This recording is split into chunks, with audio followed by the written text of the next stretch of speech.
के मधुबनी ज़िला स्थित बेनीपट्टी प्रखंड में एक 22 वर्षीय पत्रकार अविनाश झा की निर्मम हत्या कर दी जाती है और उसकी गलती सिर्फ इतनी थी कि वो अवैध नर्सिंग होम के खिलाफ लगातार अभियान चला रहे थे। हमारे साथ बीजे विकास हैं, इनके ही न्यूज़ वेबसाइट में वो कार्यरत थे।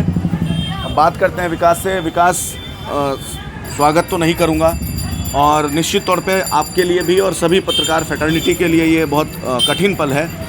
अब तक जो पुलिस डेवलपमेंट हुआ है, क्या जानकारी मिली है, प्रशासन की तरफ से क्या आश्वासन मिला है? देखिए, जहाँ तक मैं प्रशासन की मैं बात करूं और घटनाक्रम का मैं जिक्र करूं तो मधुबनी जिले के बेनीपट्टी थाना क्षेत्र का यह मामला है। और बेनीपट्टी प्रशासन, हम शुरुआत से हम लगातार कहते आए हैं कि बेनीपट्टी प्रशासन से हम लोगों को कॉपरेशन अच्छा खासा मिला है। आंशिक तौर पर हम लोग संतुष्ट भी हैं। हालांकि पूर्ण रूप से जब संतुष्ट होंगे जब हमको न्याय मिल जाएगा। उनका इन्वेस्टिगेशन पे हम लोग को कोई अभी तक शक की निगाह से हम लोगों ने नहीं देखा और हम लोग कोऑपरेट किए हैं। हमारे बच्चे का शव मिला, हम लोग यहाँ पे नहीं रुके कि माहौल ना ख़राब हो, फिर हम लोगों ने संस्कार किया। तो प्रशासन भी ये चीज़ समझ रही थी और बेनीपट्टी प्रशासन ने हम लोग का सहयोग किया है। इन्वेस्टिगेशन लगभग में सही दिशा में जा रहा है।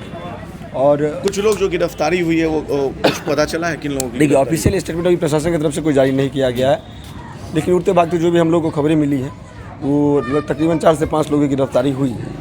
क्या वो सभी उसमें से कोई मेडिकल लाइन से जुड़ा है? हाँ, उसमें से तकरीबन 2 से 3 आदमी मेडिकल लाइन से जुड़े हुए व्यक्ति हैं। तो जिस बात की हम लोगों ने आशंका जाहिर की थी और बाज़ाब्ता जिन लोग हम लोगों ने नामजद बनाया था, तकरीबन 11 क्लिनिक को हम लोगों ने नामजद बनाया था फायर में।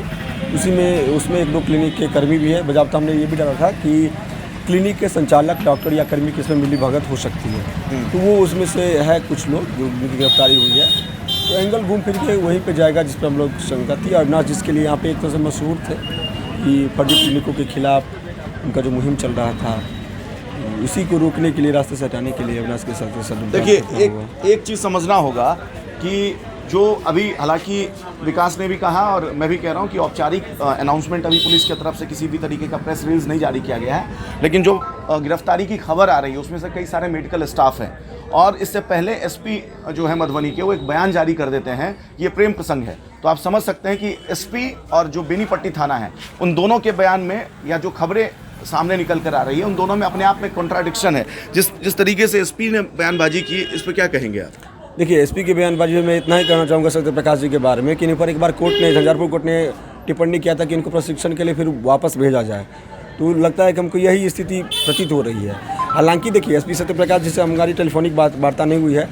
हो सकता है कुछ पत्रकारों को मैनेज कर दिए हों, या हो सकता है कुछ ऐसे पत्रकार भी होते हैं जो खुद जी हुजूरी में लग जाते हैं, है ना, कि सर हम आपके लिए कर दिए, सर वो क्लियर कर। तो कुछ पत्रकार मधुबनी के हैं जो जिन्होंने हम पत्रकार क्या कहें, मैं खुद पत्रकार हूँ, गाली देने का मन नहीं करता है, नहीं दूंगा, लेकिन उन्होंने चलाया, बाज़ाब्ता ये भी चला दिया एसपी सत्यप्रकाश के हवाले से कि अविनाश की हत्या प्रेम प्रसंग में हुई है और परिवार के तमाम आरोप खारिज।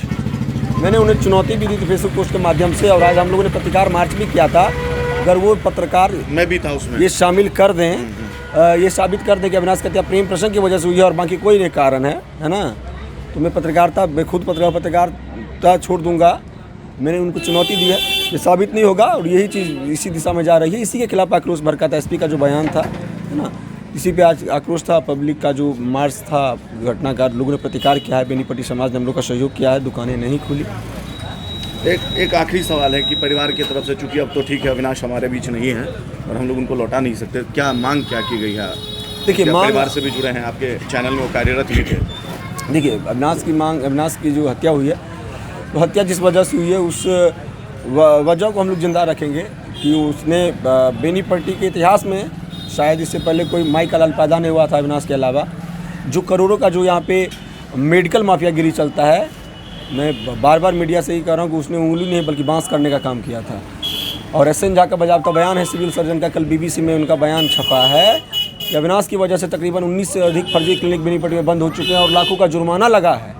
अविनाश की वजह से हुई थी। इस अभियान को हम लोग जारी रखेंगे और हम लोगों ने ये भी दिया है कि फर्जी क्लिनिक तमाम बंद होनी चाहिए। अविनाश की इच्छा थी कि जिस पर उसने जांच करवाया था वो पुनः कुछ चालू हुए पैसे दे करके, घूस दे करके, वो फिर से जांच हो, उसकी बंद हो, जो फर्जी क्लिनिक हो उस पर लगातार कार्रवाई हो। इस चीज़ को हम लोग आगे रखेंगे, ये मांगे रखे हैं। उसके अलावा हमारी मांगे कि स्पीडी ट्रायल हो, मामले का जल्द से जल्द अपराधी की गिरफ्तारी हो, मुआवजा मिले, अविनाश की आदमकद प्रतिमा लगाई जाए। ये कुछ हमारी मांगे हैं ताकि अविनाश का जो क्रांति प्रबल स्वर था, जो उसका विचार था, जो उसका व्यवहार था, उसको बेनीपट्टी की जनता महसूस करे और हम लोग महसूस करें कि अविनाश हम लोग के बीच में है। बहुत शुक्रिया बात करने के लिए, बहुत कठिन समय है।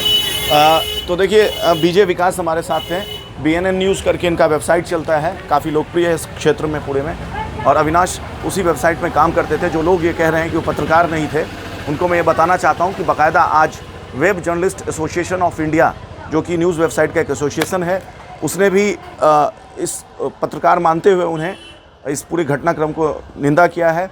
और इस पूरी लड़ाई में, पूरे इंसाफ की ये लड़ाई है, इसमें तमाम जो जर्नलिस्ट हैं वो सब एकजुट हैं, परिवार के साथ हैं, BNN न्यूज़ के साथ हैं।